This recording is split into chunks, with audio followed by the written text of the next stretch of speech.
for me, the highlights of this space this particular week was engaging with the UN missions, especially those within the Caribbean, English speaking Caribbean region. I had an opportunity to meet those in Barbados, those from my own permanent mission in the Bahamas, where we discussed some issues on the table and I gave them an update of what's going on in the region.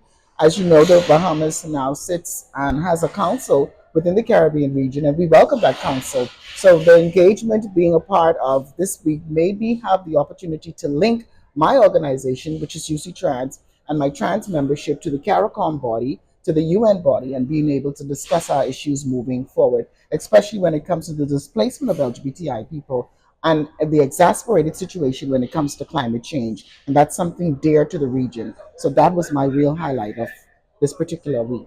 I think one of the key highlights have really been this significant question around resources and fundraising and what's impacting in relation to advancing our human rights work.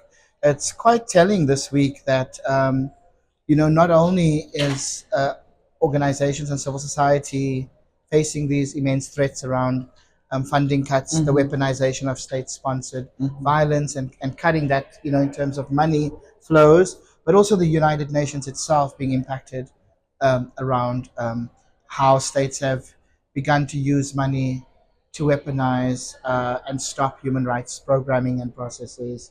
So I think that's something that I've never experienced before, where such a massive institution is facing similar threats, and clearly as trans movements, we equally are kind of grappling with that.